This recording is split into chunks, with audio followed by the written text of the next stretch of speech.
गीता अध्याय 15 के श्लोक 16-17 में 3 प्रभु बताए हैं।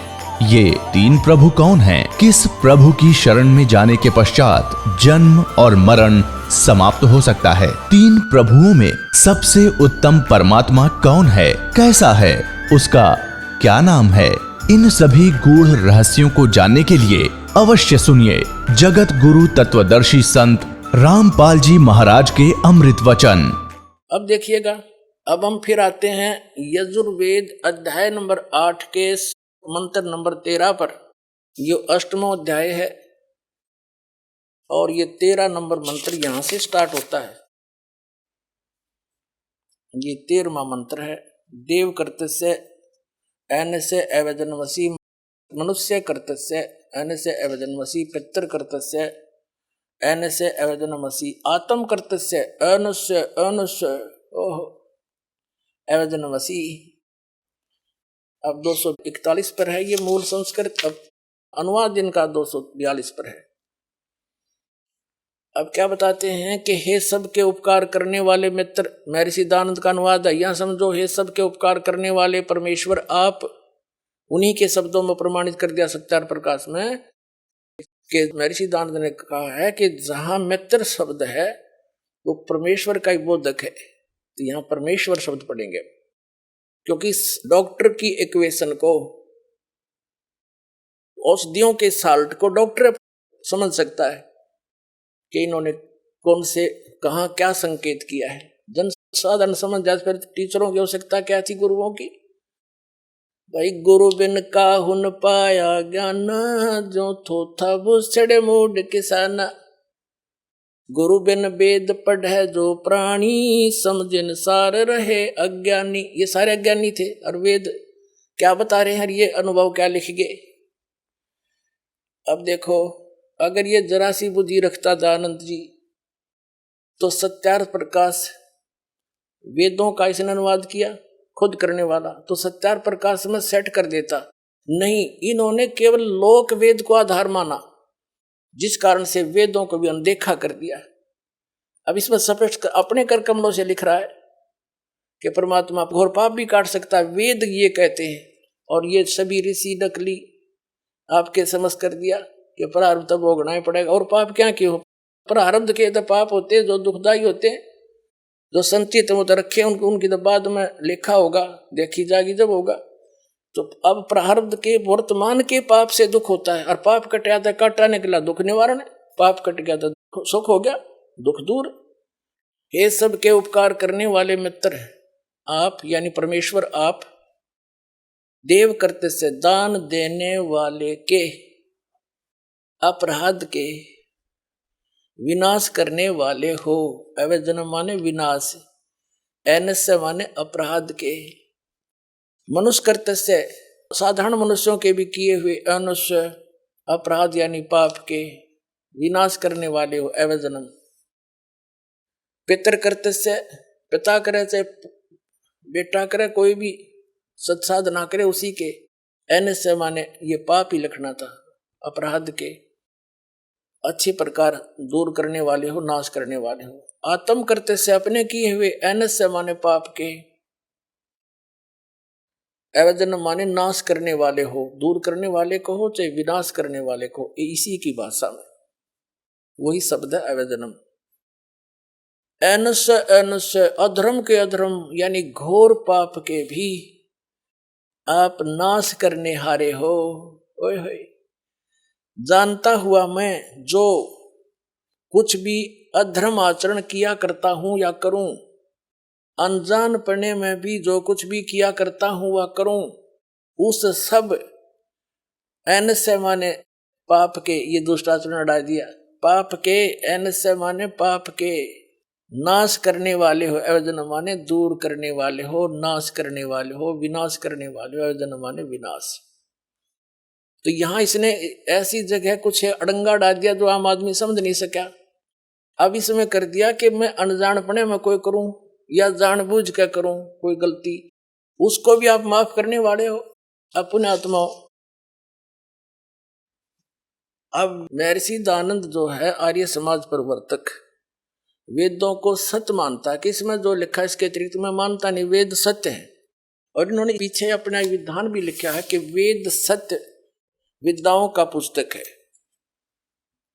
महर्षि दानंद ने मोहर मार रखी है कि वेद में जो लिखा है वो सत्य विद्या है, सच्चा ज्ञान है। अपने आत्माओं, वेद में तो यहां तक लिख दिया कि मैं चाहे अनजानपणे में करूं और चाहे जान कर करूं, आप सारे घोर पाप का विनाश कर देते हो। तो खाके इनका ज्ञान है, क्या पढ़े न वेदों को। तो पुण्यात्माओं, दास के साथ इसलिए संघर्ष हो रहा है कि ये दास एकला सच्ची बोले और ये झूठ बोलने यहाँ का उड़ नहीं, बिना गिनती के झूठ बोले, जनता ही निराधारित हो रही है। लेकिन परमात्मा का आशीर्वाद है इस दास के साथ, और आपके ऊपर भी न्यारा आशीर्वाद है कि आपका जन्म इस समय है और आपको ये मूल वस्तु मिलेगी, कल्याण होगा। अब इसमें वेदों में जो ज्ञान दिया है कि जान कर करूं और चाहे अनजानपणे में करूं, सारा ही माफ कर देते हो आप। जान के कौन से होते हैं? अब परमात्मा ने धर्मदास साहिब जी से कहा था, धर्मदास जी ने बोले कबीर परमात्मा एक जिंदा महात्मा के रूप में थे, और कबीर साहब ने जब धर्मदास जी के सज्ञान का पर्दाफाश किया तो दुख मान गया और कहने लगा हम पाप ना करते, हम हिंसा नहीं करते, जीव हिंसा। क्योंकि धर्मदास जी ने कबीर परमेश्वर को सोचा था ये मुसलमान है और हमारे देवताओं का जो है विरोध कर रहा है जानबूझ के, लेकिन परमात्मा साची कहे थे।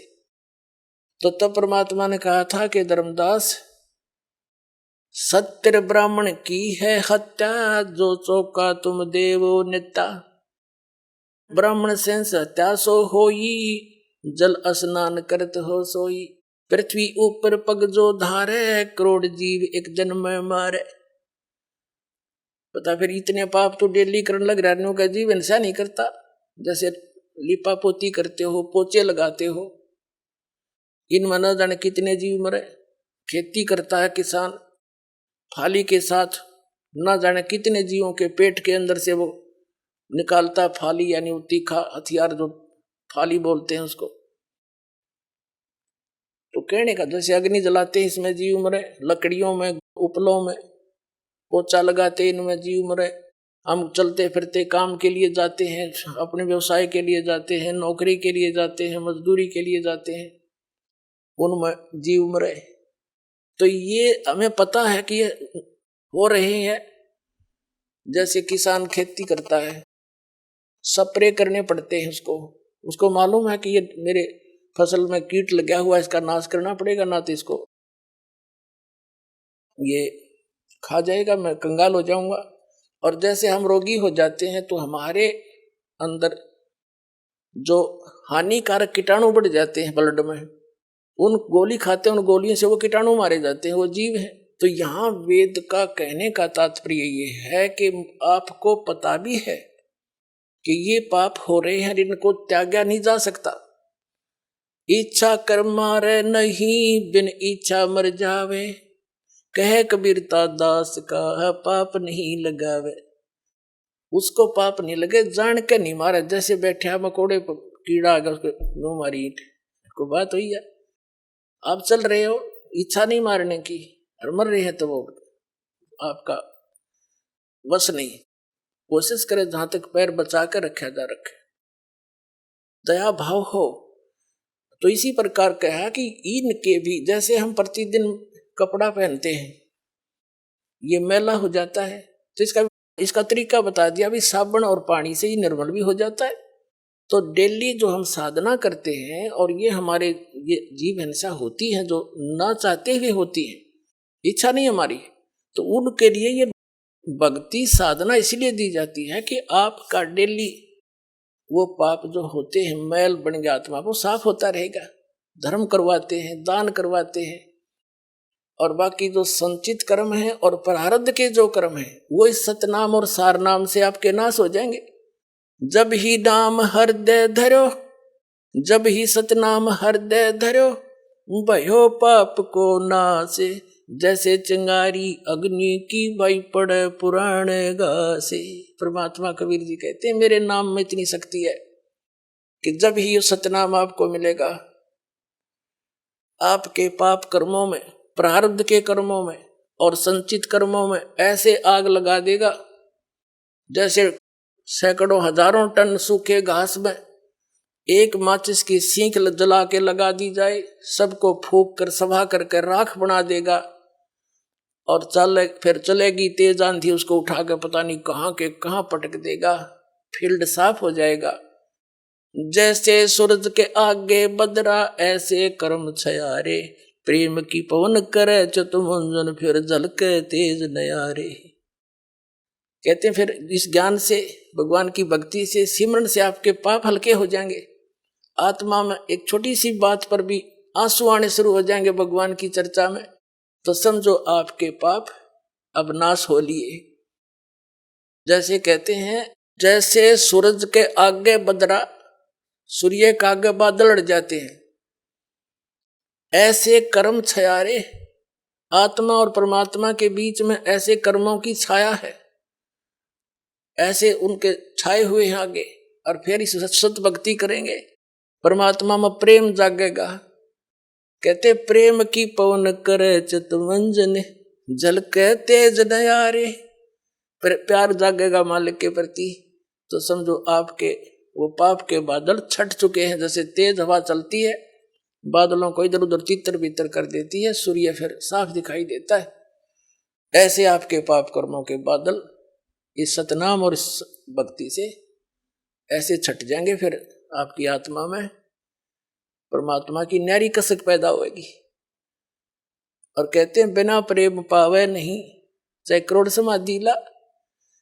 भगवान के ज्ञान से और इस भक्ति से आत्मा निर्मल होगी, हमारा जो करड़ापन वो खत्म होगा, जो हृदय में हमारा पाप जमा होने से हम इतने कट्टर बन गए हैं, हम झुकना जानते नहीं, हम कोई नेक काम में रुचि रही नहीं, तो ये हमारे पाप कर्मों का दुष्प्रभाव है। पाप कट जाएंगे, फिर आप कति निर्मल आत्मा हो ही। ये तड़ंगा अड़ा दिया काल ने, हमें बुरे बना दिए, बुराई खत्म होगी, हम भक्त बन जाएंगे। अपने आत्माओं, ये जितने भी संत, ऋषि, महर्षि, आचार्य और शंकराचार्य, अब इनके ज्ञान से देखो पुण्यात्माओं, कबीर साहब कहते हैं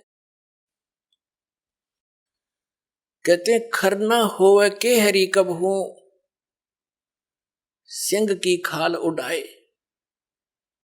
यदि गधे को शेर की खाल उड़ा दे, वो शेर नहीं बन सकता, सिंह नहीं बन सकता। एक समय एक कुम्हार ने गुस्ताखी बाही, उसने एक बदमाशी सूझी, अपने गधे पे और शेर की कोई खाल पा गई, सिंह की, उसने लाइन की, उसने ठा लिया साफ सूफ करके और अपने गधे पर डाल दी उसने, और रात्रि में गधे ने छोड़ दे खेतों में। अब गधावा अच्छी बड़ी बड़ी खेती को खावे, रखवाले जा निकट तो देखे तो शेर आ गया, वो छोड़कर अपने स्थान को भाग गया, वहां गांव में शेर आ गया, शेर आ गया। अब कोई ना जाओ उन खेतों में रात्रि में, सुबेरे वक्त से वो पकड़ दिया, वो अपने घर ने खाल उतार कर रख दे, सारा दिन काम ले और अच्छा खेतर बन गया, गधा खूब खा खा खेती के। अब किसी ने एक दूसरे कुम्हार को पता लगा कि भाई शेर खेती तो ना खाया करे, और उसके सामने उसने सोचा, गांव में आया भी मैं उस शेर ने तो मैं पहचान दूंगा, उस शेर की परख करते हैं, शेर है कुछ और। तो गांव वाले कहने लगे भाई शेर है, हम आंखें देखने लग रहे, सिंह है वो तो जो बब्बर कह रही है। वो कुमार बोला भाई इसकी परीक्षण करता हूं मैं, मेरा साथ दो। गांव वाले कहने लगे हम ना जा भाई, रात में वहां तो शेर आता है। वो कहने लगा तुम ऊपर चढ़ दियो वृक्षों पर और मेरे साथ चलो। वो 10-20 व्यक्ति उन खेतों के आसपास दूसरी साइड में, जिधर वो शेर था, चांदनी रात थी, दूर तो दिखा वो चरता, वहां पर खेती खाता हुआ, गेहूं बाजरा जो भी उसमें फसल थी। कुम्हार ने 3-4 गधे ले गया अपने, और वो दूसरी दूर खड़े कर दिए। उन्हें सोची कि शेर होगा तो भाई अपना देखी जाएगी, का गधे ने खा लेगा और क्या होगा। और बाकी चढ़ गए वृक्षों पर। अब थोड़ी सी देर में वो गधे जो अन्य ले गया था कुमार, वो लाग गया अपनी बोली बोलन, हु। वो नकली शेर कभी उठी हुआ कुकी सी, वो भी ला गया हो करने। वो उड़े आ लिया थोड़ी देर में उन्ने के पास में, और वह खाल उतर गई, भाग्या दौड़ा, वो खाल उतर गई नीचे, गधा का गधा, वो को मार पीटा, अगर मारा नाश कर दिया, निकम्मे हम डरा और दिए, या खेती तो खाई सो खाई। तो पुण्यात्मा कबीर परमात्मा कहते हैं, खरना हो वह के हेरी कब हो, सिंह की खाल उड़ाए।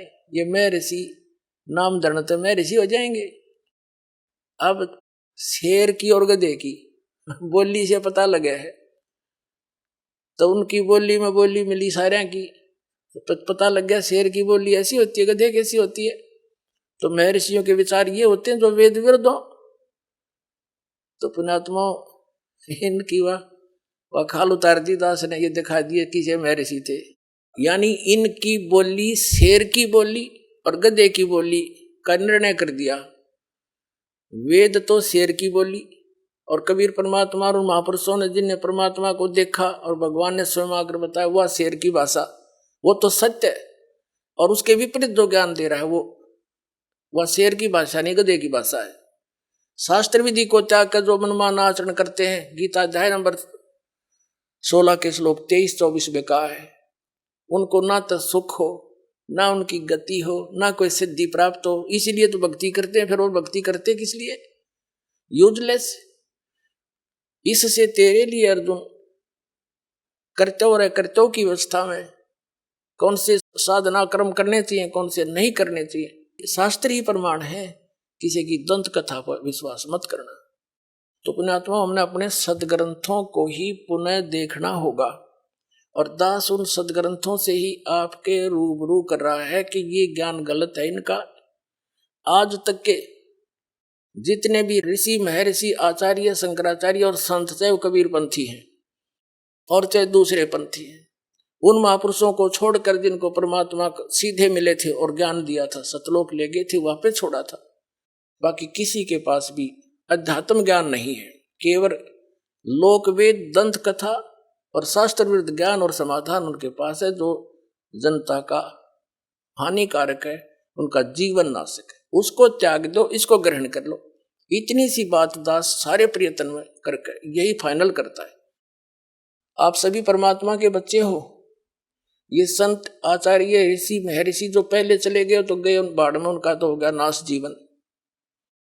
जो वर्तमान में जितने भी बैठे हैं संत हैं, ऋषि हैं, आचार्य और शंकराचार्य, इनको सोचना चाहिए कि ये दास क्यों इतना बोल रहा है। आपके सीधम सीधा कह रहा हूं, तुम्हारा ज्ञान गलत है, तुम्हारी साधना गलत है, वेद विरुद्ध है, गीता विरुद्ध है। ये सांप सूंघ ज्ञान ने बोलते क्यों नहीं? या तेन्यों के रामपाल झूठ बोल रहा है? नहीं तो स्वीकार करें, हाँ भाई गलत है, ताकि यह जनता जल्दी मान जाएगी। उनके कहने से सिर्फ इतना फर्क पड़ेगा कि सब सतर्क होंगे कि सचमुच, फिर वो देखेंगे सदग्रंथों से मैं दिखा दूंगा या सच्ची नो है भाई, अल्ले अपना भगवान पहचान लेंगे। दास का भी काम हल्का हो जाएगा, बैठ कर भक्ति करा करेंगे, पूरा विश्व नाम लेगा और कल्याण हो जाएगा सबका।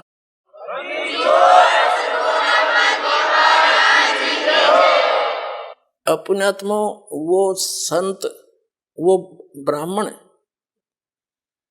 जो दुखी था, कई संतों के पास भटक कर महर्षि रामानंद स्वामी के पास आया था। उन्होंने भी पहले अपनी जंतर मंत्र बताए थे उसको, और फिर अंत में कह दिया था कि आपके प्रारब्ध का कर्म है, यो भोगना पड़ेगा। और परमात्मा ने टोक दिया उनको कि स्वामी जी, यदि साधक को अपने पापों का कर्म ही भोगना पड़ गया तो भक्ति की क्या आवश्यकता रही। तब उस स्वामी रामानंद जी महर्षि ब्राह्मण ने कहा था कि बच्चा, ये तो वेदों में यही प्रमाण है और पुराणों में भी यही प्रमाण है, सभी ऋषि महर्षि यही कहते हैं कि किया हुआ कर्म तो भोगना ही पड़ेगा। अब जैसे एक उदाहरण रह गया बीच में, जैसे बृहस्पति जी ने कहा है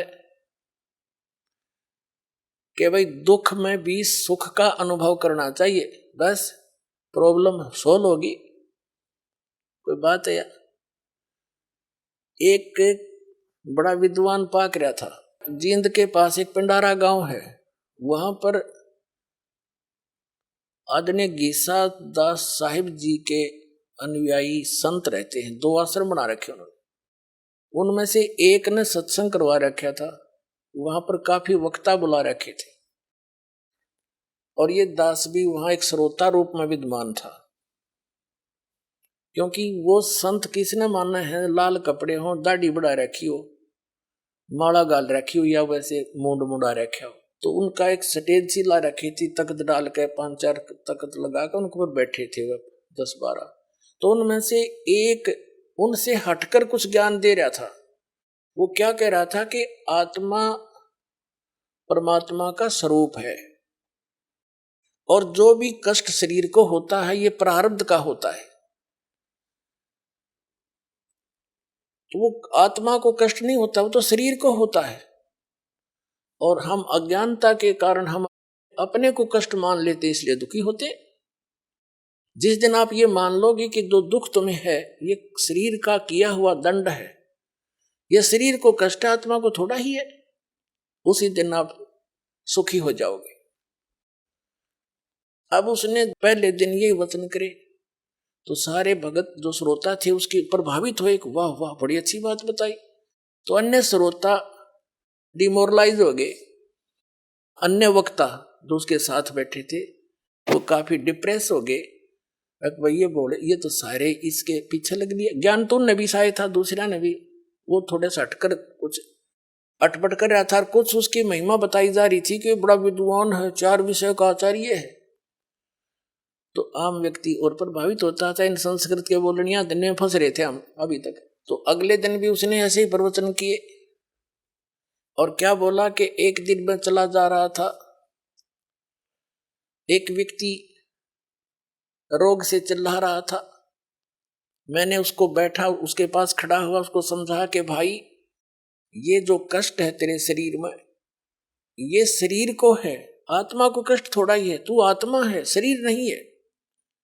कहते इतना कहते ही वो चिल्लाना बंद कर दिया, उसने अपने आप को समझा और उसका शरीर को कष्ट है रहा रहेगा आत्मा, उसने अपने आप को जान लिया कि मैं आत्मा, उसको कोई कष्ट रहा नहीं। तो अब देखो भोली आत्मा जो श्रोता है वो तो बेचारे संतों की बात ने सारी सच्ची मानते हैं, सभी को सच मानते, तो बड़े प्रभावित हुए भाई ठीक है तो बात भी सही है, बिना ज्ञान के तो सारी सही लगे हमने। अगले दिन तीसरे दिन शाम ने सत्संग किया, उसने 12-1 बजे तक सत्संग करके वो अपने कमरे में चला गया। कमरे दे रखे थे उनको अलग उस आश्रम में। उसके 1 बजे से 1:30 बजे से पेट में दर्द हो गया वो आत्मा के पेट में दर्द हो गया, चिल्लावा डांगर की डाल, हाय मर गया हाय मर गया। अब दूसरे आश्रम में गाड़ी थी, उड़द कार ले मांग के वो उस आश्रम वाला महंत संत उसको लेकर जींद ले गए प्राइवेट हॉस्पिटल में, वहां दाखिल कराया, 5-4 इंजेक्शन लाए। तो सुबह आया 4 बजे, वह पीड़ा खत्म होगी जब पेट की, वापस आया तो गाड़ी आई तो सब उत्सुक थे भी क्या रहा, संत ठीक हो गया कि नहीं। तो वो संत दूसरे जो नकली तो वह भी थे, लाल कपड़े वाले, वह वीर श्रोता भी गाड़ी के चारों तरफ आकर खड़े हो गए। तो वो संत जो उसके साथी वक्ता थे उनका तो दर्द मां रह रहा था। वो कहने लगे बाबा जी, ए महापुरुष तू तो आत्मा है, तेरे को कष्ट तो था ही नहीं, तू क्यों डिड्डा रहा था रात को, तूने मान क्यों ना लिया मैं आत्मा हूं। वह कहता चल चल अपना काम कर, जो कह अंदर पड़ गया। तो पुण्यात्मा ये है बीजक की बात, आके बीजक ना ये हाथ, ये पृथ्वी डोबण उतर रे कह मीठी बात है। अब कहाँ गया उसका वो ब्रह्मपणा, वो आत्मापणा कि मैं आत्मा हूं, अपने आप को मान ले मैं आत्मा हूं। फिर दर्द कहाँ है, जब क्यों चिल्ला हुआ था तो पुण्यात्मा हूं। ये बकवादी लोग थे, हमने ज्ञान था नहीं, इनने हमारी रेल बना रखी थी, अंडोला बना रखा था, सबने मूर्ख बनाकर हमारे दादे परदादे नरक में भेज दिए, वो भूत बना दिए, उनके श्राद्ध निकालो फिर वो बकवाद करें। और पुराण के अंदर ये भी लिखा है विष्णु पुराण में कि श्राद्ध में एक योगी हो, यानी सत साधक जो आप हो, सारे योगी हो तुम। गीता जी अध्याय नंबर 2 के श्लोक 53 में गीता ज्ञानदाता कहता है कि अर्जुन, जब तेरी बुद्धि भिन्न भिन्न प्रकार के भ्रमित करने वाले ज्ञान वचनों से हटकर एक तत्व ज्ञान पर स्थिर हो जाएगी, तब तक तू योग को प्राप्त होगा, तब तक तू योगी बनेगा, भगत बनेगा। सही तो आपको पहले दास योगी बनाता है, और यहां जो दान पुण्य किया जाता है तो आप तो यहाँ हजारों की संख्या में, एक महीने में तो लाखों की संख्या में योगी भोजन करते हैं, तो आपके पितरों का तुम्हें उद्धार हो जाएगा। विष्णु पुराण में लिखा है कि 1000 ब्राह्मण बैठे हो श्राद्ध जी मणिए, और उनके सामने एक योगी बैठा दिया जाना, आप ये सत भक्ति युक्त तत्व ज्ञान से परिचित, कहते उन ब्राह्मणों का भी उद्धार कर यजमान और उसके पितरों का भी उद्धार हो। तो दास के पास है वो जेडी जो तो आपके पितरों का भी उद्धार होगा और आपका भी उद्धार होगा।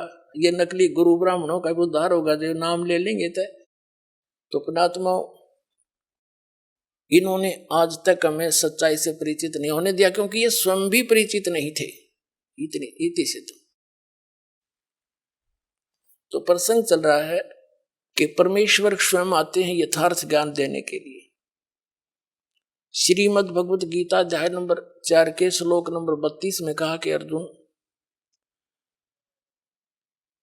जिन साधनाओं की जानकारी तूने गीता अध्याय नंबर 4 के ही श्लोक 25 से लेकर 30 तक सुनी, ये सभी साधक कोई तो देवताओं की पूजा करते हैं, कोई व्रत रखते हैं, कोई योग अभ्यास ही करते हैं, कोई स्वाध्याय करते हैं, कोई तीक्ष्ण अहिंसावादी व्रतों का पालन करते हैं, कोई तप करते हैं।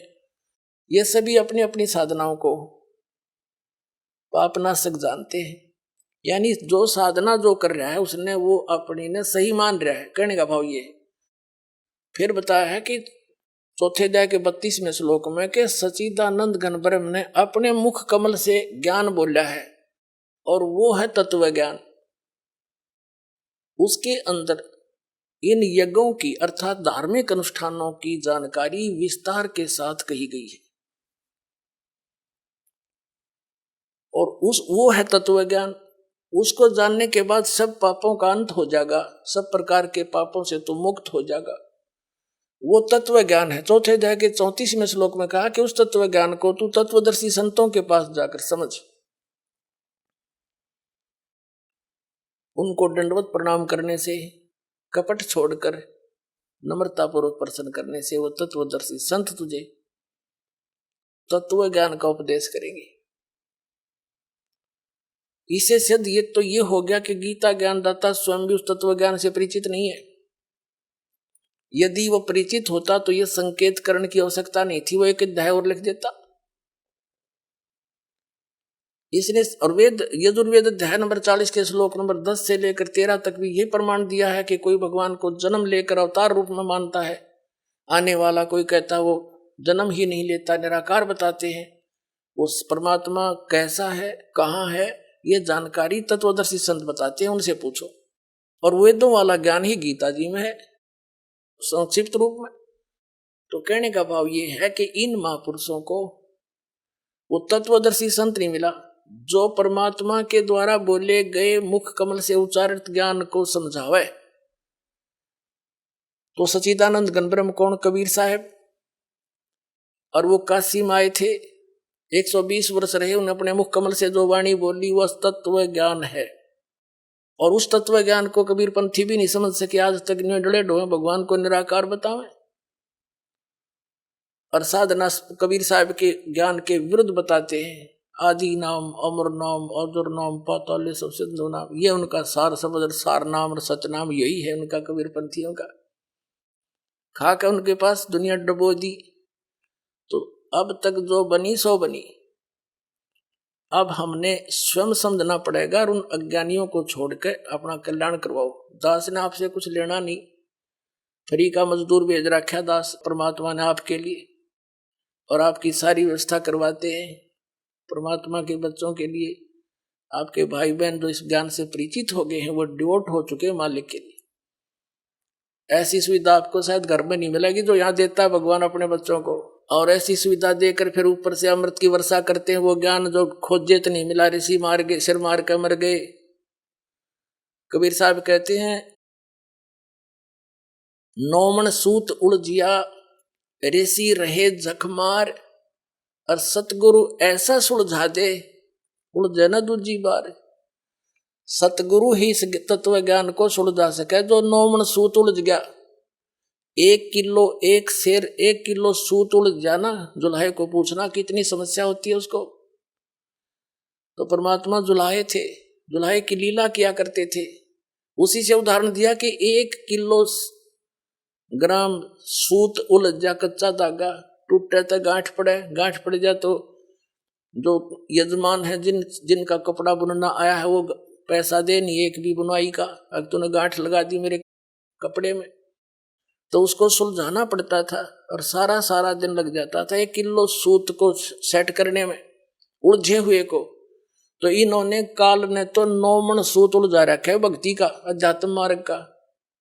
तो कबीर साहब कहते 9 मन सूत उलझिया ऋषि रहे जखमार, सतगुरु ऐसा सुलझा दे उलझे न दूजी बार। तो दास भेज रखा पुण्यात्मा सतगुरु बना के परमात्मा के ज्ञान से, और ये ऐसा सुलझा दिया। इस कलयुग में भी अध्यात्म ज्ञान नहीं उलझेगा, कोई भक्ति करियो चाहे ना करियो, बाकी तो मालिक का आदेश है, सभी करेंगे, पूरे विश्व में ये ज्ञान जावेगा। अब थोड़ी सी झलक दिखाते हैं आपको कि तत्व ज्ञान जो सच्चिदानंद घन ब्रह्म की मुख कमल से उच्चारित है, वो तत्व ज्ञान है। और वो तत्व ज्ञान उस परमात्मा, जैसे वेदों में प्रमाण है कि वो परमात्मा ऊपर रहता है सतलोक में, नर आकार है, राजा की तरह देखने में राजा की तरह है। वो नीचे आकर के अपनी प्यारी आत्माओं को ज्ञान देता है, जड़ भक्तों को मिलता है। आपको दिखाते हैं। अब हमने भगवान को पहचानना है, हमने परमात्मा को पहचानना है कि हु इज गॉड, परमात्मा कौन है, कैसा है, और कहाँ प्रमाण है जो हम बता रहे हैं। बगैर प्रमाण के तो आज तक हम सब की बातों पर विश्वास कर ही रहे थे, पर अब हम बिना प्रमाण मानना नहीं कभी भी किसी की बात को, क्योंकि हम दूध के जले हुए हैं और छाछ को भी फूकेंगे तब हम बचे रहेंगे। तो अभी तक जो ज्ञान हमें मिला सारा अज्ञान प्राप्त था। अब परमात्मा को पहचानेंगे, प्रमाणों से देखेंगे और जानेंगे, फिर हम भगवान पालेंगे। भगवान का पाना तो बिल्कुल आसान है, कुछ भी नहीं करना। एक मंत्र आपको दिए जाएंगे, दैनिक क्रिया करते हुए इनका जाप करना है, सत्संग सुनना है, और परमात्मा के लिए सत्संग में भी आना है। और पुण्य करने ही होते हैं, तो धार्मिक व्यक्तियों के पहले लक्षण है, पहले भगवान मिल जाएगा। और दान दिए धन घटे नहीं, परमात्मा कहते हैं दान से धन नहीं घटा करता। चिड़ी चोंच भर ले गई, नदी न घट्यो नीर, और दान दिए धन घटे नहीं, कह रहे साहिब कबीर। यानी परमात्मा अपने आदेश दे रहे हैं, जो इस शास्त्र अनुकूल साधना के अनुसार दान देगा। गुरु बिन माला फेरते, गुरु बिन देते दाने, गुरु बिन दोनों निष्फल हैं, चाहे पूछो वेद पुराण। यानी कुपात्र को दिया हुआ दान सफल नहीं होता, सुपात्र यानी गुरु के द्वारा दान करे, फिर देखो कैसे ना फलेगा। आदेश परमात्मा वो तो करते ही करते। अब आपको दिखाते हैं भगवान कैसा है, कहाँ है। और अभी आपने महर्षि दयानंद के विधान को पढ़ा सत्यार प्रकाश में कि भगवान निराकार है। हर उन्हीं के इन इंजीनियरों के द्वारा किया गया अनुवाद है आर्य समाजियों का, और इसमें परमात्मा स्पष्ट लिखा है कि राजा के समान देखने योग्य है। और जिन महापुरुषों ने परमात्मा को देखा वह है आदरणीय गरीबदास साहिब जी ने देखा तो उन्होंने कहा कि अर्श कुर्स पर सफेद गुम्मट है जहां परमात्मा का डेरा। फिर कहते हैं सफेद छतर सिर मुकुट विराजे, सिर पर सफेद छतर है मालिक के और मुकुट है। देखत ना उस चेहरे नु, तुम सच साधना नहीं करते, परम संत मिले नहीं तो तुम उस चेहरे को, उस परमात्मा के उस स्वरूप को नहीं देख पा रहे हो जिसके सिर पे मुकुट है और ऊपर छत्र है, सिंहासन पर विराजमान है, अर्श कुर्स पर सफेद गुम्मट है जहां परमेश्वर का डेरा सतलोक में। और वही वेद बताते हैं, वही आंखों देखा वो महापुरुष बताते हैं जिनको भगवान अपने स्थान पर लेकर गए थे, वापस छोड़ा था। और वही परमात्मा स्वयं बताते हैं। फिर तो आसानी तो समझ में आ जाएगा कैसा है भगवान। अब देखिए वेद, ऋग्वेद 9 और 10 मंडल इकट्ठे ही अनुवादित हैं, इसके ये अनुवाद कर रखा है। ये देखिएगा, प्रकाशक हैं सार्वदेशिक कार्य प्रतिनिधि सभा, महर्षि सिद्धांत भवन, रामलीला मैदान, नई दिल्ली। अनुवादकर्ता ये है मुद्रक Prince offset printers 1510 Pataudi house Daryaganj नई दिल्ली से। अब इसके ऋग्वेद मंडल नंबर 9 सूक्त नंबर 86 का और मंत्र नंबर 26-27 लेते हैं हम पहले। ऋग्वेद मंडल नंबर 9 सूक्त 86 का मंत्र 26। क्या अनुवाद किया इन्होंने, खुद अनुवाद कर रखा है आर्य समाज के आचार्यों ने। और जो भगवान को निराकार बताते, हर वेद क्या बताते, तो इन खाक जाना वेदों का। और फिर नौकर रामपाल झूठा प्रचार करे मैं ऋषि दयानंद का। वाह भाई वाह, झूठे को झूठा कह दिया, इसमें क्या कुप्रचार हो गया, सच्चाई कही है। देखो ये खुद अनुवाद कर रहे हैं कि यज्ञ करने वाले यजमानों के लिए, हम 26वां मंत्र पढ़ रहे हैं। यज्ञ करने वाले, यज्ञ माने धार्मिक अनुष्ठान, साधना करने वाले यजमान माने साधकों यानी भक्तों के लिए परमात्मा सब रास्तों को सुगम करता हुआ उनके विघ्नों को यानी संकटों को मर्दन करता है, नाश करता है, उनको पवित्र करता हुआ और अपने रूप को सरल करता हुआ वह कांति में परमात्मा। अब देखो इन्होंने इसका अर्थ सर्वज्ञ कर दिया कबीर का। ये देखो ये है कबीर, हम कबीर बोला ब कबीर, हम वेदों को वेद बोलते हैं, यहाँ कबीर, इसको इन्होंने संधि छेद करके ऐसे लिख दिया और अर्थ कर दिया सर्वज्ञ। यहाँ लिखना था वो कबीर देव, कबीर देव, देव माने परमात्मा, कबीर भगवान विद्युत के समान क्रीड़ा करता हुआ वर्णीय पुरुष को यानी अच्छी आत्मा को प्राप्त होता है। अब ये कंसेप्ट क्लियर कराएंगे, इसको देखेंगे कि कबीर माने कबीर देव होना चाहिए। यहाँ पर कबीर साहब, भगवान की महिमा चल रही है और भगवान की महिमा में कबीर शब्द है तो कबीर देव, ये कवि मान लो, कबीर देव लिख दो, ये कबीर देव, हम कबीर देव कहे जहाँ कबीर, ये कवि मानना है। तो यहाँ अगर अनुवाद सही करेंगे इसका तो कबीर देव लिख दो। जैसे यजुर्वेद है, अपने आत्माओं आज हमने कंप्यूटर का ही बना लिए और ऐसे ऐसे जटिल प्रश्न हल करते हैं हमारे बच्चे, बेटियां बच्चे। तो ये तो कुछ भी कोई ना आपके लिए समझण में, वो तो 1-2 रोटी के लिए माथा पे 16 साल करते हो और यहाँ 2 मिनट में समझा देगा दास, आपको सारी बात समझ में आ जाएगी, भगवान पावांगे, सतलोक चलेंगे। अब सारा पढ़ लिया, 20 साल बालक पढ़ा दिया, 15-16 वर्ष पढ़ लिया, फिर मृत्यु हो जाए बालक की, बताओ गया पढ़ा। और ये किया हुआ कभी व्यर्थ नहीं हो सकता जो दास बताने जा रहा है। कहते हैं कबीर कमाई आपनी कदे ना निष्फल जा और 7 समंदर आडे पड़ो हुआ मिले अगा हुआ। ये जो साधना दास आपको देगा कभी व्यर्थ नहीं हो सकती, आपकी एक सांस भी खाली नहीं जा सकता, इसकी कमाई मिलेगी वहां पर। अब देखो यजुर्वेद, ये महर्षि दयानंद का ही अनुवाद है आर्य समाज वालों का।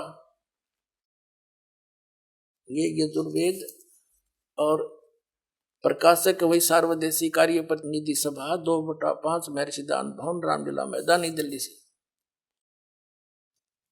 महर्षिदान सरस्वती द्वारा इसका अनुवाद है। प्रिंस ऑफसेट प्रिंटर 1510 पटौदिया नई दिल्ली से ही प्रकाशित छपा है। इसके 36वें अध्याय को आपको दिखाते हैं। प्रथम मंत्र में ये है यजुर्वेद और 60-30 अध्याय 36वां अध्याय है। इसके प्रथम मंत्र में यजु शब्द है। ऋचम वाच्यम परपदे मनो यजु परपदे श्याम प्राणम परपदे चक्षु श्रोत्रम परपदे। ये यजु शब्द लेना हमने। इसका अर्थ क्या किया महर्षि दयानंद ने, यहां देखना। ये किया है यजु का अर्थ यजुर्वेद किया, बिल्कुल सही लिखा। यदि इस यजु शब्द का कोई अर्थ तो बनता है। यजु माने साधना, परमात्मा से मिलाने वाले मंत्र। इसका कुछ अन्य अर्थ कर देते तो ये कैसे पता लगता कि महिमा यजुर्वेद की है, उस बुक की है। यहां यजुर्वेद लिखना अनिवार्य था, जबकि ये केवल यजु है। ये यजुर्वेद लिख दिया, बिल्कुल सही किया, ये सही अनुवाद है। और इसका अर्थ कर दे, जैसे यहाँ कबीर देव, कवि होता तो लिखना चाहिए था कबीर देव। अगर उसका अर्थ कर दें तो कैसे पता चलेगा वो परमात्मा कौन है जो ये लीला करता है, उसका नाम क्या है। तो ये कबीर देव लिख देते, कबीर देव। हम उसने कबीर पढ़ रहे हैं, कबीर वह को वह बोलते हैं हम, इसलिए अब भ्रंश करके उसको कबीर साहब कहने लगे। देव माने साहब को, राम को, गौड अल्लाह को, खुदा को। तो अब हम फिर आते हैं ऋग्वेद मंडल नंबर 9 सूक्त नंबर 86 के मंत्र 26 पर। अब हम यजुर्वेद रख दिया, ऋग्वेद उठा लिया, और ये भी इन्हीं आर्य समाज के आचार्यों द्वारा, आर्य समाजियों द्वारा अनुवाद है। ये देखिएगा, ऋग्वेद मंडल नंबर 9 सूक्त 86 का मंत्र 26 क्या लिखा है कि यज्ञ करने वाले यजमानों के लिए परमात्मा यानी साधना, धार्मिक अनुष्ठान, यज्ञ माने धार्मिक अनुष्ठान करने वाले यजमान माने भक्तों के लिए परमात्मा सब रास्तों को सुगम करता, उसके रास्ते खोल देता है।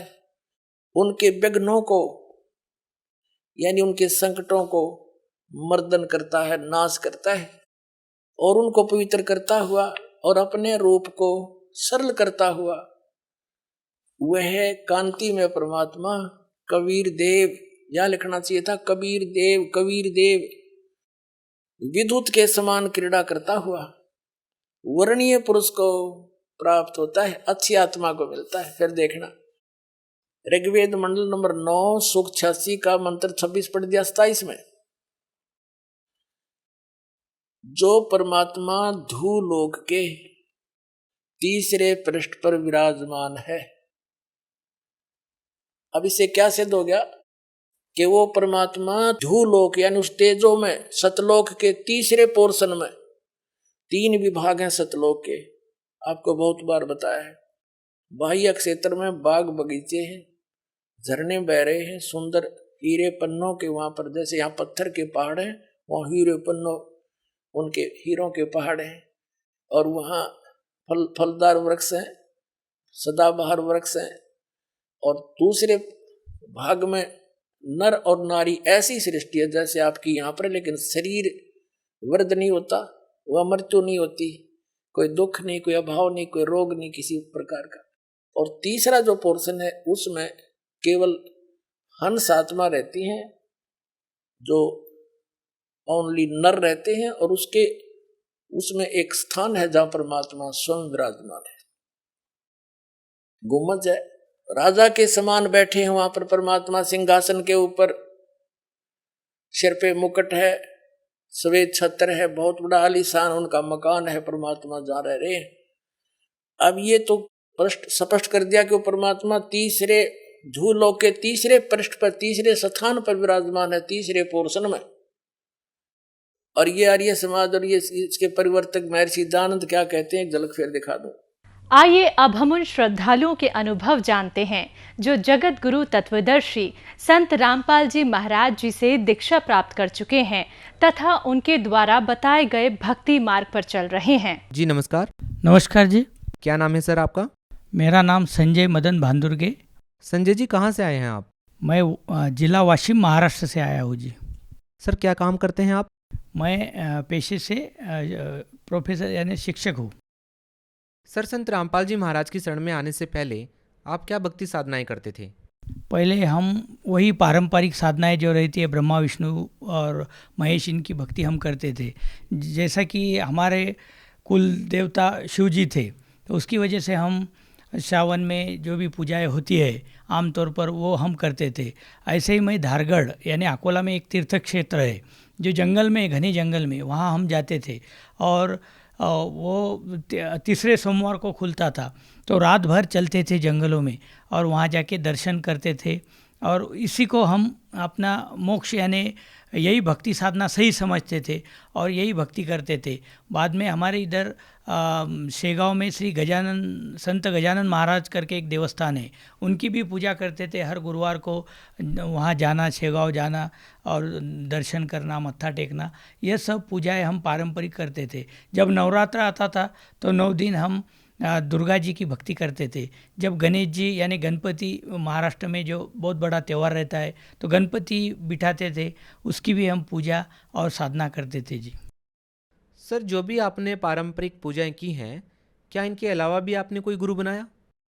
जी हाँ, तो मेरा पहले से ही ये जो देवी देवता है उनके इसमें मन नहीं लगता था। मुझे ये पाखंड यानी कर्मकांड मुझे अच्छा नहीं लगता था। मुझे लगता था क्योंकि मैं जब देखता था कि जब देवी देवताओं के लिए जाते हैं जगत लोग, भगत लोग, तो वहाँ धक्का बुक्की करते थे, कोई पैसे दे के आगे लाइन में लग के दर्शन ले लेता था। तो मुझे पहले से ये चीज़ें कुछ मतलब रास नहीं आती थी, तो इसलिए मेरा उसमें मन नहीं था।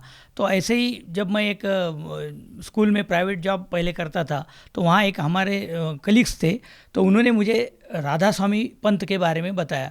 तो हालांकि मुझे उसमें कुछ मतलब ये नहीं था, लेकिन फिर भी उसमें कोई कर्मकांड नहीं, ये सुनकर मुझे अच्छा लगा और मैंने सोचा कि मैं भी क्यों ना देख लूँ उसमें क्या है। उनके बार बार कहने पर मैं वहाँ जाने लगा। फिर सत्संग सुनी, कैसेट्स के ऊपर वो सत्संग आते थे, तो और सत्संग करता वहाँ बैठकर बुक रीडर पढ़कर सुनाते थे, तो वो बानियाँ, वो सत्संग, और मुझे अच्छा लगा वहाँ का डिसिप्लिन। तो फिर मैंने भी ब्यास अमृतसर में राधा स्वामी सत्संग ब्यास, जहाँ वहाँ मुख्य उनका हेडक्वार्टर है, वहाँ जाकर नाम दीक्षा ली मैंने और मेरे पत्नी ने, दोनों ने भी। और इस तरह मैं राधा स्वामी पंथ में वहाँ करीब 3 साल तक रहा। वहाँ भी सेवा की, साधना की। वाशिम ज़िले में हमारे महात्मा गांधी स्कूल में वो जो सत्संग होता था हर संडे को, रविवार को, तो वहाँ पर 9 बजे हम वो कैसेट लगाना, वहाँ पे सेवा करना, आजू बाजू जो खेड़े हैं वहाँ पर शनिवार को ही जाना और वहाँ की संगत को बुलाना, और ये सब करते थे और सेवा करते थे। सर देखिए, एक बात बताइए, आप बचपन से ही देवी देवताओं की पूजाएं कर रहे थे और आपने गुरु भी बना रखा था, तो फिर आपने संत रामपाल जी महाराज जी से नाम दीक्षा क्यों ली? हाँ, तो फिर मुझे लगता था कि राधा स्वामी पंथ के ऊपर इस विश्व में कोई भी ऐसा पंथ नहीं है जो इतना अच्छा और सच्चा है। लेकिन ये मेरा भ्रम तब टूटा जब रेखा दासी नाम से एक हमारे रिलेटिव्स है, उन्होंने संत रामपाल जी महाराज से नाम दीक्षा ली थी।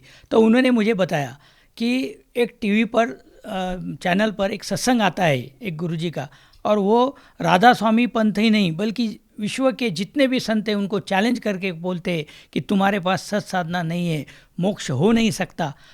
तो निचोड़ ये सुनकर सर जी, ये सुनकर मेरे दिल को बहुत ठेस लगी। मैंने बोला ऐसा कौन सा संत है जो इतने बड़े पंथ को नाम रखता है। तो मेरा जो अहंकार था वो आड़े आ गया, और मैं शिक्षक था वो भी। तो मैं वो सत्संग देखने लगा कि इसमें क्या है, ऐसा क्या ये कह रहे हैं जिसकी वजह से इतने बड़े राधा स्वामी पंथ को ये गलत बता रहे हैं, ये कैसे हो सकता है। तो फिर मैंने जब उनके सत्संग सुने 1-2 बार, तो भगतमती से मैंने चर्चा की कि ये संत तो अपने पंथ को गलत बताते हैं। तो उन्होंने बोला इनके सत्संग मत देखो क्योंकि ये गुरु निंदा करते हैं और गुरु निंदा सुनना पाप होता है। तो फिर भी मैं छुप के, पता नहीं मुझे वो खोज थी कि क्यों ये ऐसा कह रहे। सर आपको कौन सी ऐसी बात ने सबसे ज़्यादा प्रभावित किया कि जिसको सुनकर के आपने संत रामपाल जी महाराज जी से नाम दीक्षा ले ली? हाँ, तो उस दिन जब मैंने एक बार सत्संग लगाया दूसरे दिन, तो उसमें उन्होंने डायरेक्ट घट रामायण संत भाग प्रकाश संतमत भाग प्रकाश 4 वो पुस्तक किताब खोली, जिसकी मैं प्रैक्टिस करता था क्योंकि मुझे बुक रीडर की सेवा करने को अच्छा लग रहा था और मैं करना चाहता था। लेकिन पता नहीं क्यों मैं बार बार 2 बार फेल हो गया था। तो मुझे लगता था कि मैं टीचर होके ऐसा क्या मुझ में ये गलतियाँ निकाल रहे हैं, क्योंकि वो कैसेट पूना में भेजते थे, मुंबई भेजते थे और बाद में सिलेक्ट होके आती थी और फिर बाद में आपको वो सेवा मिलती थी। तो वही किताब संत रामपाल जी महाराज ने खोली और घट रामायण में कर नैनो दीदार महल में प्यारा है, ये बानी में बताया कि पांचों नाम काल के जानो, छठका नाम गुप्त ही रखा। ये जब मैंने देखा सुना तो मुझे झटका लगा और उन्होंने नाम भी बता दिए जो नाम हम कभी किसी को नहीं बताते थे, जो राधा स्वामी में दिए जाते हैं। तो वो नाम सुनकर संत रामपाल जी महाराज ने बताया कि ये तो काल के नाम है और वो नाम जो है सारनाम सतनाम वो गुप्त है और उसी से मोक्ष होना है। फिर मुझे वो झटका लगा और मुझे ये तड़प बनी कि एक बार मैं बरवाला ज़रूर जाऊँ और देख लूँ कि सच में ये कैसी साधना है, कैसी भक्ति है। सर, संत रामपाल जी महाराज के ज्ञान से आप काफ़ी प्रभावित हुए, तो हम ये जानना चाहेंगे कि फिर आपने नाम दीक्षा कब ली संत रामपाल जी महाराज से? तब मैंने 18 जून 2013 यानी कबीर जयंती के दिन हम वहाँ गए देखने के लिए। संत रामपाल जी महाराज बरवाला आश्रम में गए, उनके आश्रम में बरवाला में। तो वहाँ जाने के बाद जब मैंने वहाँ के वो नियम पढ़े तो मुझे लगा कि ये नियम देखकर तो कोई विश्व का कोई भी आदमी शायद ही ये भक्ति कर पाएगा, ये तो बहुत कठिन नियम है। सर, अगर नियम की बात करें तो हम आपसे ये जानना चाहेंगे कि संत रामपाल जी महाराज के क्या क्या नियम थे? नियम तो सिंपल थे। नियम ऐसे थे कि जैसे दारू, मांस, तंबाकू, बीड़ी, सिगरेट नहीं पीना है, अन्य देवी देवताओं की उपासना नहीं करनी है क्योंकि गीता जी में, ये बाद में पता चला कि देवी देवताओं की पूजा नहीं करनी है क्योंकि गीता जी में बताया है कि श्री कृष्ण जी अर्जुन को कह रहे हैं कि सर्वधर्मान परित्याज माम एकम शरणम व्रज अवह तवा पापे भू मोक्षाचु माशुज। हे अर्जुन, तू सर्व प्रकार से सर्व देवी देवताओं की, ये 33 करोड़ देवी देवताओं की भक्ति मुझको अर्पण कर, मैं तुझे सर्व पापों से मुक्त कर दूंगा। और उस तत्वदर्शी संत की तलाश कर और उसकी तलाश करने के बाद ही तुझे परम शांति सनातन धाम यानी सतलोक मोक्ष की प्राप्त होगी। तो फिर ये तो बाद में पता चला, तो मुझे लगा ये सब हम नहीं कर पाएंगे। बाद में उसमें दहेज लेना नहीं, दहेज देना नहीं और ये रिश्वत लेना नहीं, तो ये बहुत अच्छे नियम थे, लेकिन मुझे वो इम्पॉसिबल लग रहे थे क्योंकि आज समाज में सब तरफ वही है, उसके सिवा तो कुछ होता नहीं। सर देखिए, आपने संत रामपाल जी महाराज के नियमों को समझा, संत रामपाल जी महाराज के ज्ञान को समझा। इससे पहले आप राधा स्वामी पंथ में जुड़े हुए थे, तो सर हम आपसे ये जानना चाहेंगे कि ऐसे वो कौन से लाभ थे जो आपको राधा स्वामी पंथ में या अन्य पूजाओं को करने से नहीं मिले और संत रामपाल जी महाराज जी से नाम दीक्षा लेने के बाद आपको वो लाभ मिले? हाँ जी, हाँ सर जी, हमको लाभ ये हुए कि तब से हमको एक परम शांति का अनुभव होने लगा और सुकून मिला, शांति मिली, मोक्ष मार्ग मिला, सही शास्त्र अनुकूल साधना मिली। और लाभ ये हुआ आर्थिक लाभ में, मतलब हम प्लॉट लेने की सोच रहे थे, तो वो भी संत रामपाल जी महाराज की दया से वो भी हमको मिल गया आसानी से। उसके बाद में पहले बचत नहीं होती थी तो थोड़ी पैसों में बरकत बोलो वो भी आने लगी। और दूसरा लाभ ये हुआ कि मेरा एक ज़बरदस्त एक्सीडेंट हो गया था। मैं मॉर्निंग वॉक में ऐसे टहलते हुए जा रहा था, एक साइड था, पूरा रोड खाली था, लेकिन पता नहीं कहाँ से एक पीछे से गाड़ी आ गई और उसने मुझे टक्कर मारी। मैं ज़ोर से गिर गया, पूरा मेरे ये कंधे, ये कान छिल गया साथ, मतलब उसके बाद में, और पूरा ये मुझे पीछे देखते नहीं आ रहा था, अकड़ गया था पूरा। तो मुझे तो लगा कि मेरा स्पाइनल कॉर्ड जरूर इंजरी हुई होंगी। तो उसके बाद वो आदमी ने मुझे, वही गाड़ी में बैठकर लोग जमा हो गए, उसने मुझे वाशिम क्रिटिकल में भर्ती कर दिया। तो मैंने बोला मुझे कुछ नहीं होगा, आप सिर्फ मुझे एक इंजेक्शन दे दो, मेरे गुरु समर्थ है, मुझे कुछ नहीं होगा, सिर्फ संत रामपाल जी ये मेरे समर्थ गुरु है, मैं मर नहीं सकता, आप मुझे एक गोली दे दो और छोड़ दो। तो बोले ये आप कैसे कह रहे हैं, आपको बहुत मार लगा हुआ है, पूरा खून बह रहा। मुझे तो लगा था एक बार मेरा कान टूट गया होगा। मैं कान ऐसा हाथ में पकड़ के रखा हुआ था, पूरा लाल हो गया था शर्ट वगैरह। फिर वो बोले नहीं नहीं आपको तो बहुत मार लगी है। हम एक सिंपल डॉक्टर के पास गए तो वो बोले ये बहुत मार है, इनको क्रिटिकल में ले जाओ। तो वाशिम क्रिटिकल में मेरे को लेकर गए। तो वहाँ जाने के बाद वहाँ के कंपाउंडर भी बोल रहे थे कि अंकल ये आप इतना सहन कर रहे हो, ये कोई भी 4 व्हीलर का इतना मार कोई भी सहन नहीं कर सकता। मैंने बोला हमको कुछ नहीं होगा, क्योंकि हमको नाम दीक्षा और संत रामपाल जी से गुरु दीक्षा मिली हुई है और उसकी वजह से हमको कुछ नहीं होता, आप ड्रेसिंग कर दो छोड़ दो। तो वो 2 दिन की बात कर रहे थे, लेकिन मुझे संत रामपाल जी की दया से 1 दिन में ही छुट्टी हो गई जी। और उसके बाद एक बार मेरी 3 साल की बच्ची थी, तो वो ऊपर से सीढ़ियों से, मतलब पहली सीढ़ी से गिरी थी। 10-12 सीढ़ियाँ वो लुढ़कते हुए आई, सीढ़ियाँ खड़ी थी, लेकिन और वो थोड़ी देर के लिए बेहोश हो गई, मतलब 10-15 मिनट के लिए बातें नहीं कर रही थी, इधर उधर ऐसी गर्दन डाल रही थी। तो मैं तो पूरा घबरा गया था, लेकिन संत रामपाल जी महाराज की दया से उसे फिर हम हॉस्पिटल लेके गए, कानड़े हॉस्पिटल वाशिम में है बच्चों का। वहाँ जाने के बाद उन्होंने सलाइन देकर 2 दिन में बच्ची को सिर्फ 2000 रुपये बिल आया और उसको कुछ भी नहीं हुआ। नहीं तो पहले तो सब बोल रहे थे कि बच्ची का बचना मुश्किल है, तो वो एक लाभ हो गया। उसके बाद में सर जी एक और लाभ हुआ, मेरी भगतमती को 2 किडनी स्टोन थे दोनों किडनियों में, एक 9 mm एक 12 mm। तो पहले दर्द होता था, लेकिन एक बार संत रामपाल जी महाराज से प्रार्थना लगाई कि हे मालिक ये ऐसा ऐसा प्रॉब्लम है तो आप ठीक कर दो। तो परमात्मा ने बोले बेटा भक्ति करो, संत रामपाल जी महाराज ने बोला भक्ति करो, परमात्मा दया करेंगे। तो उसके बाद में उसका वो दर्द भी आज तक नहीं हुआ। उसकी वेन भी एक ब्लॉक थी, उसको मतलब हर महीने 2-4 महीने भी वो कभी भी गोलियां ख़त्म नहीं होती थी कि दूसरी बीमारी पहली ख़त्म कि दूसरी चालू, पहली ख़त्म, ऐसा चालू रहता था। तो फिर वेन ब्लॉक हो गई, फिर उसको भी नागपुर दिखाया, औरंगाबाद दिखाया, जितने भी है डॉक्टर न्यूरोलॉजिस्ट है, कोई बोलता था इधर ब्रेन को दिखाओ, चेस्ट वाले को दिखाओ, हार्ट वाले को दिखाओ, न्यूरोलॉजिस्ट को, सब किए, लेकिन वो भी अब उसको चक्कर आते थे। वो भी अब संत रामपाल जी की दया से वो भी दर्द उसका पता नहीं कहाँ चला गया, वो भी अब कम हो गया। तो इस तरह बहुत लाभ हो गए। सर आप भगत समाज को क्या संदेश देना चाहेंगे? मैं सारे भगत को समाज को यही संदेश, मतलब वो तो परमात्मा संत रामपाल जी महाराज दे रहे अपने पुस्तकों से, जीने की राह, जगण्याचा मार्ग, ज्ञान गंगा, ये पुस्तकों से दे ही रहे social media, Twitter, Facebook, Instagram पर। लेकिन मैं एक प्रार्थना दास की है सबको कि जो भी आज परमात्मा को खोज रहे तो अपना व्यर्थ समय मत गवाओ, इधर उधर मत भटको। आप केवल 6 महीने या ज़्यादा से ज़्यादा, बहुत ही मतलब जिसको समझ नहीं आता, 1 साल तक संत रामपाल जी महाराज के सत्संग सुनो, आपको सारी सृष्टि रचना, सारा आध्यात्मिक ज्ञान हो जाएगा। ये संसार कैसे बना है, क्या बना है, ये मालूम होगा, और शास्त्र अनुकूल साधना कैसे की जाती है इसका सही ज्ञान होगा, और इसी से मोक्ष है, अन्य किसी चीज़ से मोक्ष नहीं है। सर अगर आज के दिन कोई संत रामपाल जी महाराज से जुड़ना चाहता है और आपकी तरह, जैसे आपको संत रामपाल जी महाराज से नाम दीक्षा लेने के बाद लाभ मिले हैं, अगर कोई व्यक्ति संत रामपाल जी महाराज से जुड़ना चाहे तो कैसे जुड़ सकता है? अभी टीवी चैनलों पर जो भी सत्संग आते हैं या ज्ञान गंगा किताब भी आपको मिलती है SMS द्वारा फ्री में, तो उसके नीचे जो नंबर है आप फ्लैश होते हैं, दिखते हैं, उस पर आप कॉल करो।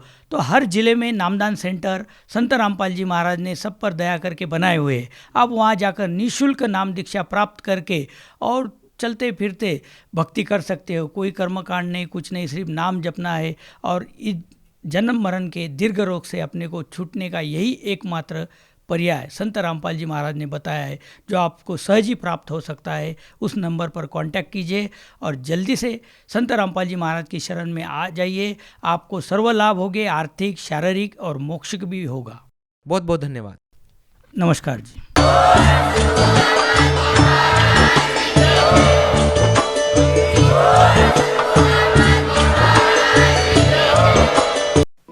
आप सुन रहे थे जगत गुरु तत्वदर्शी संत रामपाल जी महाराज के मंगल प्रवचन। अधिक जानकारी के लिए संपर्क करें।